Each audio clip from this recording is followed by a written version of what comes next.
that's the thing that a lot of people struggle to understand, is that if you're on a journey like this, it ain't gonna happen right away.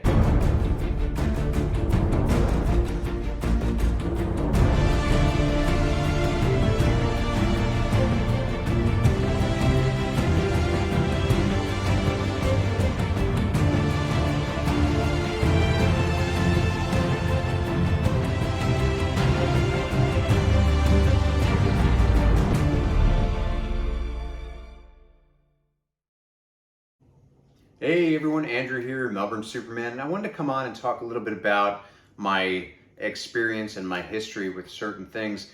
Now I know it's been a while since I put out a video. I've been really crazy busy and I'm training for this 50K. Things are just constantly coming up and I'm trying to balance, work and life and training and family and all of that stuff. And it's just been hectic, and it's actually a good lesson for me to learn, because you kind of figure out what is important to you. Like for example, Erin, right, my partner. Our life together has been really condensed lately, just because of everything that's been going on with my training, with work, with this, with that. And it makes me really appreciate the time that we have together, which is really, really awesome. And so it's just been kind of a whirlwind. So I'm hoping to, now that things are calming down a little bit, hoping to put out more regular content soon. So what I wanted to come on and talk a little bit about here, because as you all know, I'm a big advocate of mental health, physical health, breaking down those barriers. For example, my podcast, Breaking the Barrier. And I wanted to come and talk about, I've had a question come up in the last couple of weeks from a few different people. What was my turning point? Because obviously I put a lot of things out in my Melbourne Superman page on my story about what I looked like X amount of years ago and compared to what I look like now. And normally there is some kind of message with that, whether it be a mental health message or a fitness message. For example, the number on the scale doesn't dictate you, or my mindset back then was this. My mindset now is different and it's much more improved.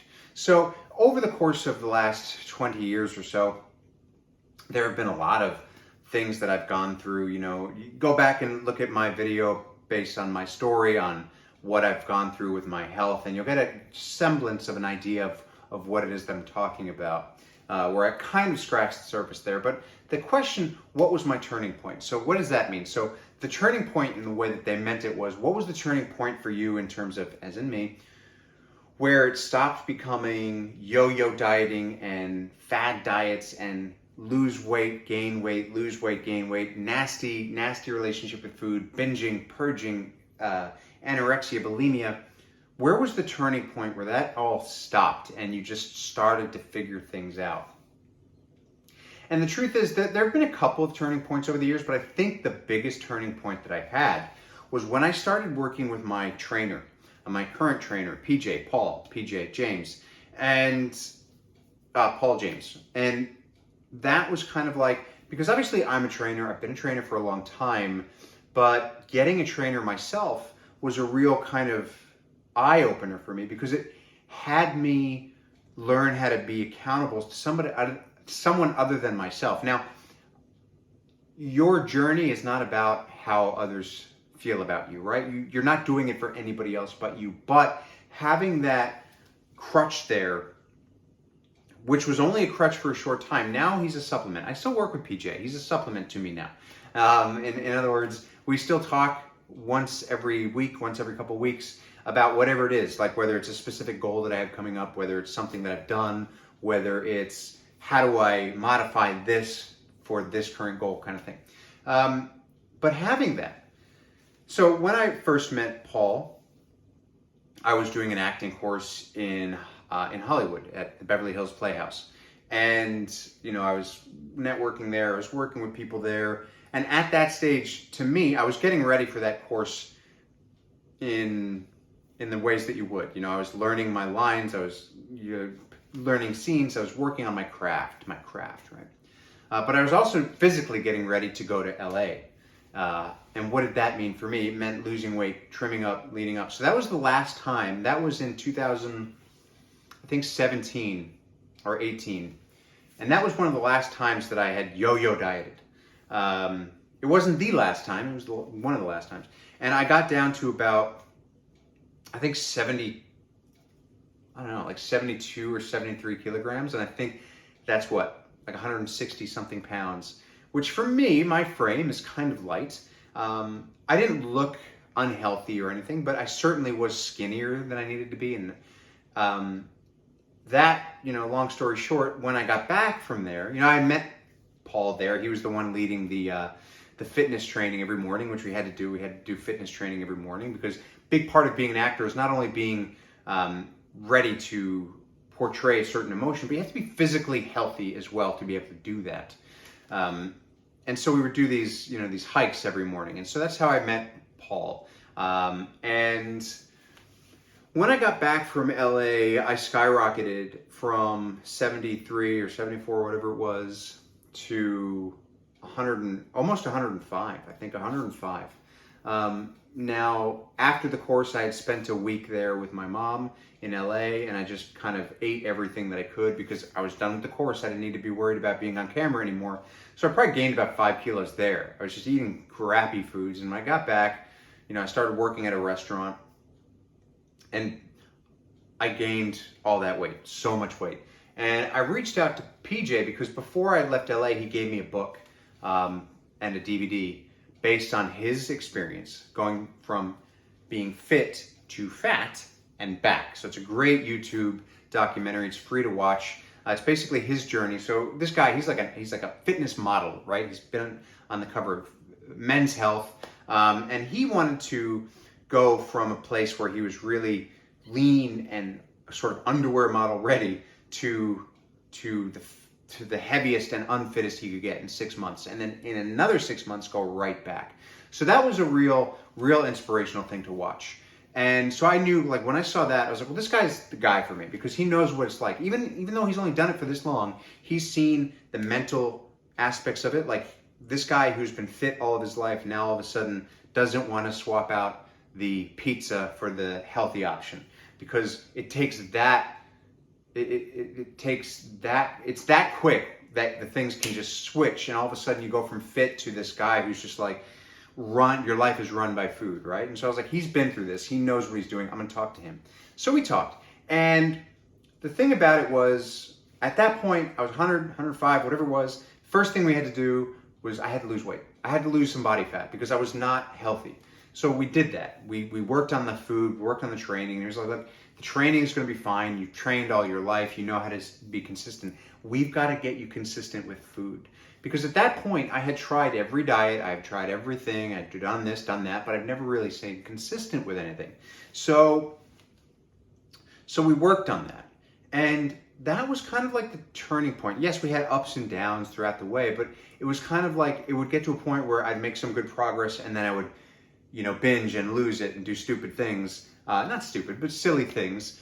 And I would tell him about it, and eventually he'd just be like, dude, you're kind of, if I'm setting out this plan for you, you're wasting your time if you're not going to follow it, because every time that you have a cheat or binge or this or that, you're setting yourself back. Like, if at the beginning of your journey, if you're trying to get fit and you binge or you have a treat or a cheat or whatever, you're setting yourself back a week just by that one thing. At least. So if you're doing that 3 times a week, you're 3 weeks behind already.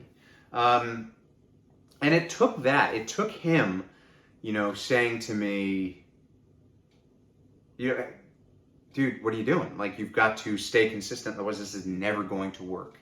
And it was interesting because it was finally at a point I was finally being accountable to somebody, and that was how I stayed consistent. That's reporting into him every week, reporting into him every however often. And I would just make these habits. And over the course of our first 2 years together, the first year was really hard. I had a lot of ups and downs, a lot of yo-yos again. But in that second year, things really started to click, right? Like, it just became my life. It became, no longer am I playing by PJ's rules.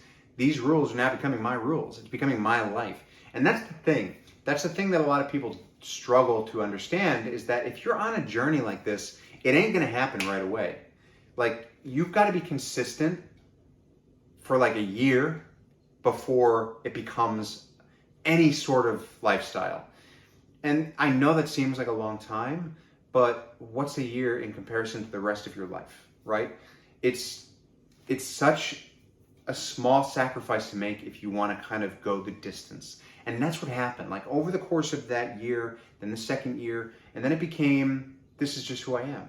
And for the last, because now we've been working together for almost, I don't know, 4 or 5 years. For the last 2 or 3 years, it's been, this is just who I am. This is my life now. Like, I have pretty much for the last year and a half, 2 years, had the same thing to eat, same meal plan every day. And that's like fine. For me, that works. Like, I've found meals that I look forward to every meal. And I tweak those meals as my goals change, okay? So if I want to gain weight, if I want to gain muscle, sure, I'll add some things to those meals. Or if I want to lose fat, I will figure that out. I'll tweak my training and I'll figure that out. But the foundation is always there, and that's the thing. It's that consistent foundation that's going to give you the results that you want.